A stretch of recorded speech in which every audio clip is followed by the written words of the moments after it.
Campaign 2020 is sponsored by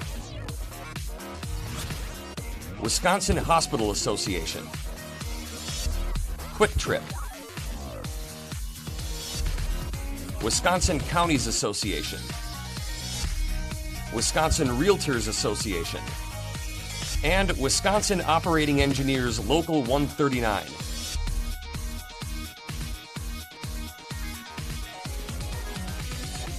State Representative Todd Ohnstad of Kenosha is a Democrat seeking re-election in the 65th Assembly District. Todd, welcome back to WisconsinEye. Well, thanks for having me on, Steve. Your community has been in the worldwide spotlight for some not so happy reasons lately. The debate over policing reform. First of all, how is your community in the healing process? Let's start with that. Well, we're certainly in the middle of that process, Steve, and it's been one heck of a month. There's no question about that. And I think that there are some good first steps in terms of healing not only the, first of all, we obviously have to find resources to rebuild the brick and mortar, but we also have to do a really serious job in terms of making sure that our social fabric is where it should be. Candidate Biden described it as a soul that needs some healing, and I think that is an apt description. And we had the first of 4 listening sessions that Mayor Antaramian has scheduled. We had that last Sunday. They are going to be at various churches for the next month.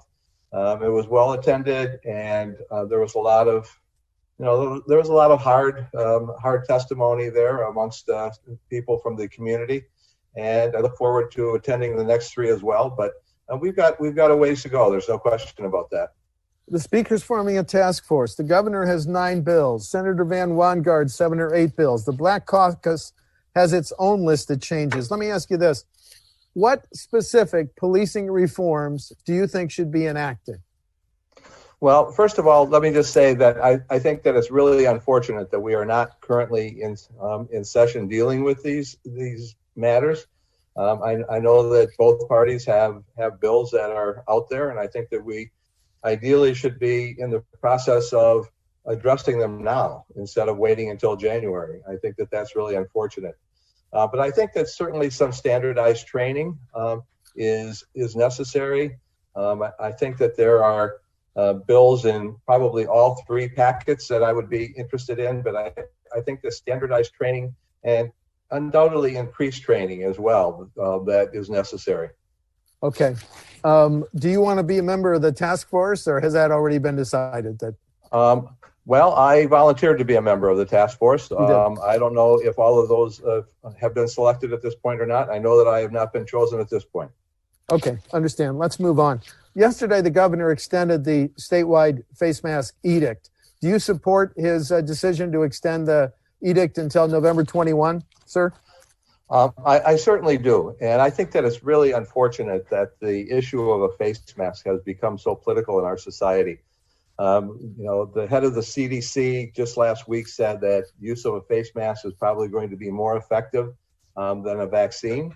And this is something that should be easy to do. And we know that societies that have genuinely accepted it and have widespread use of masks are certainly not experiencing the same level of COVID that we are. And I think it's just really unfortunate that it's become so politicized.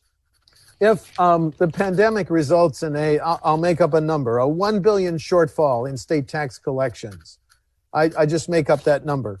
How should that shortfall be made up? Do you want to look at raising taxes or fees or cutting spending?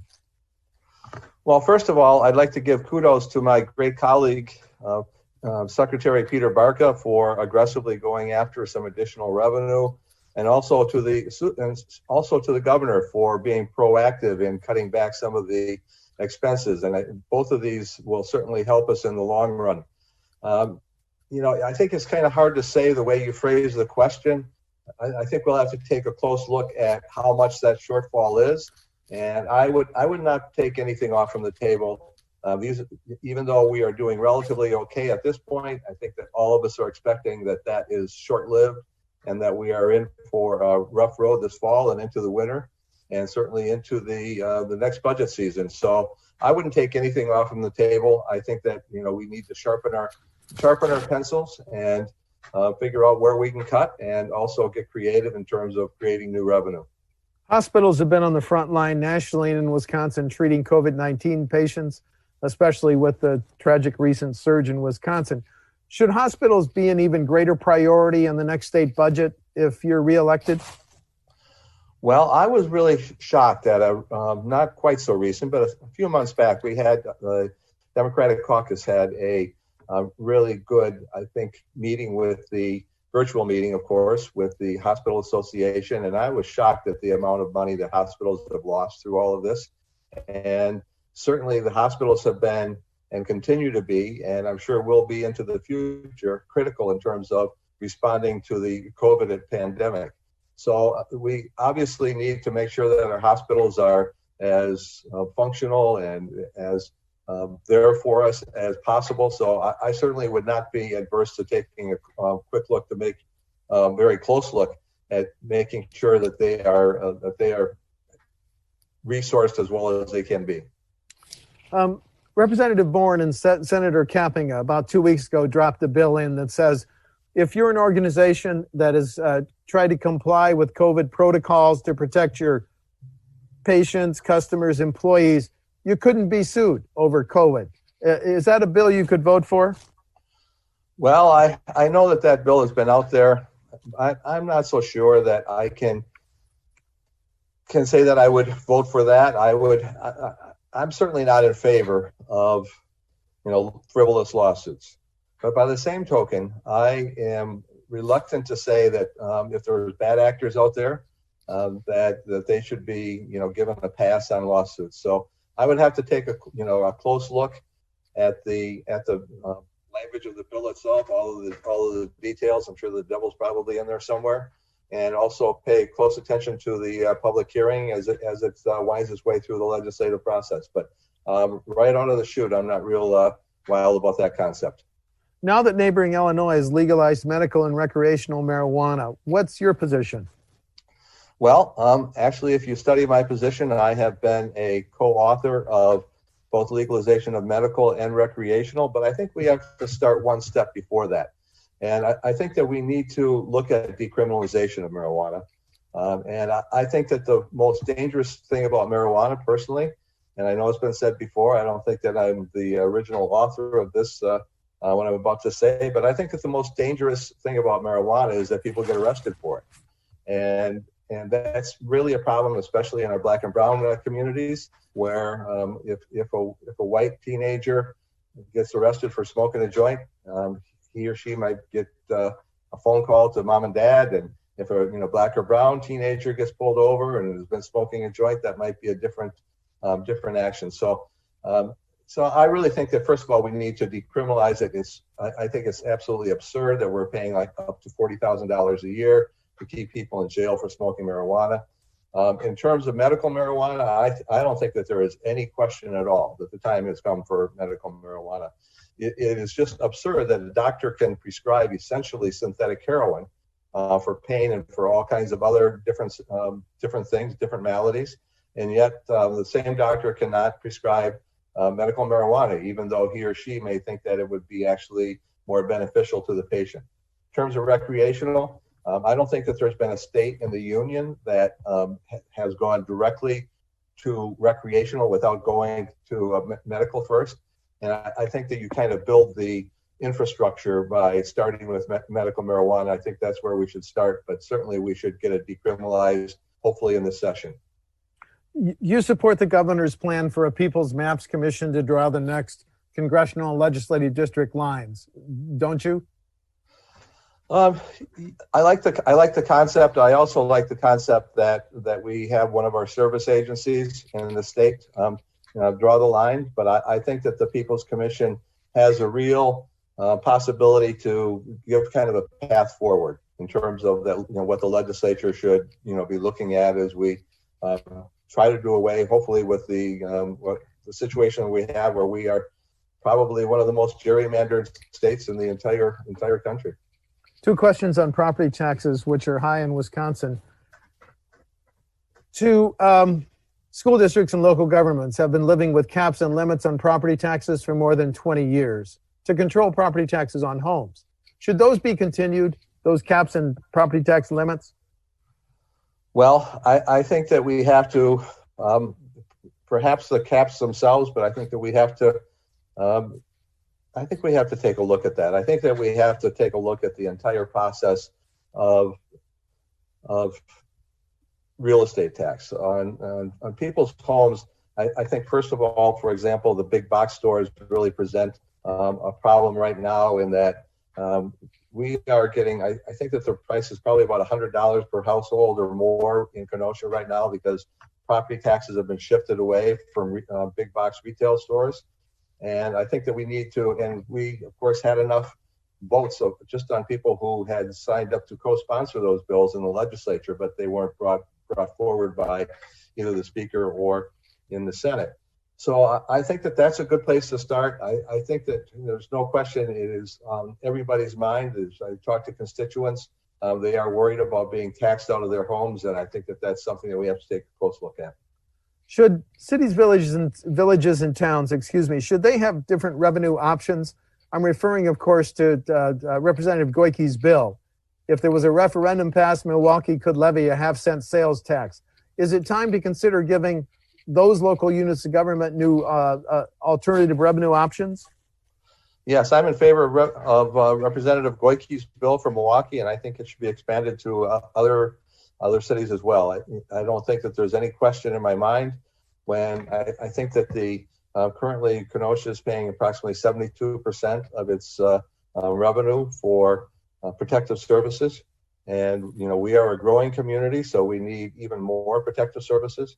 And I just think that time has come to look at new revenue sources for certainly communities my size. Well, I want to ask you about an old revenue source. The governor last year recommended raising the gas tax.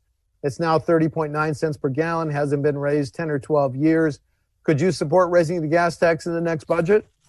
Well, I think that one of the big problems with the gas tax that we have now is that the indexing was taking off, I think, about 10 years ago, maybe even a little longer than that. So I think that if we hadn't taken away the indexing on the gas tax, we wouldn't be in this problem that we are in now. But I think that we're paying over 20 cents on the dollar for debt service at that point, and that's not sustainable. And we know that how important all highways, both interstate and our highway system and our county roads are important to both tourism and manufacturing and farming. So we have to do something, and maybe that's the gas tax. I don't know that it's 30 cents, but I think that we need to do something where we continue to drive down that debt service and make sure that our roads are top notch. When a school district or local government plans a major public works project, should they have to give a preference to Wisconsin businesses, Representative? Yeah, I think that it's only fair that when local taxes are being spent, let's say, to use your example, to build the school, that we utilize the available workers in the area, skilled workers in the area, who actually will take, of course, even more pride in building that building and spend the money on their property, on the groceries and the gas and all the expenses that go to on the day-to-day living, that they will spend those dollars in their home community. So wherever possible, I think that should be utilized. Quick follow-up on the recent tragic events in your hometown. The mayor has estimated the damage at $30 million. Should state government pay part of that, sir? Yes, I think that, and we just had a good announcement today where something that the governor has announced, and I have worked on as well, that there would be low interest loans to businesses that have lost their business through the Wisconsin Economic Development Corporation. Initially, that was supposed to be $1 million up to $20,000 loans, and that has been extended now to up to $50,000 loans and up to $4 million. So I think that there's certainly a place for help from the state in situations like this, and hopefully there are no more situations like this. But this was a very, very challenging situation. And if you were here, Steve, I would take you on a tour both of downtown and uptown, and for you to witness the amazing devastation. And of course, we had 2 people killed in the streets as well. So this has been, and of course, Jason Blake is now also in a situation where he could be paralyzed for the remainder of his life. So all around, this is just really a tragic situation, and I certainly hope that as we move forward into budget season, that we take a look at what the needs of Kenosha actually are. Lastly, differences between you and your opponent on November 3? Well, I think that there's 2 main differences. And number one is that she represents the party of Trump. And I think that the party of Trump is certainly different than my father's Republican Party. And it is like really terribly divisive and problematic in so many ways that, we'd have to have like another 20 or 30 minutes. But perhaps more importantly is experience. And, I come to the table with not only 8 years of experience in the legislature, but also 6 years on city council representing the aldermanic district that I represented, and also tens of thousands of UAW members when I was a UAW representative. So I think that experience at this critical time in our at this juncture of history is more important than ever. And so I would have to point to that as the number one. State Representative Todd Ohnstad of Kenosha is a Democrat seeking re-election in the 65th Assembly District. The election is November 3. Todd, thank you for talking to WisconsinEye. Okay, thanks for everything you do, Steve. Thank you very much. Take care, sir. Campaign 2020 is sponsored by Wisconsin Hospital Association, Quick Trip, Wisconsin Counties Association, Wisconsin Realtors Association, and Wisconsin Operating Engineers Local 139.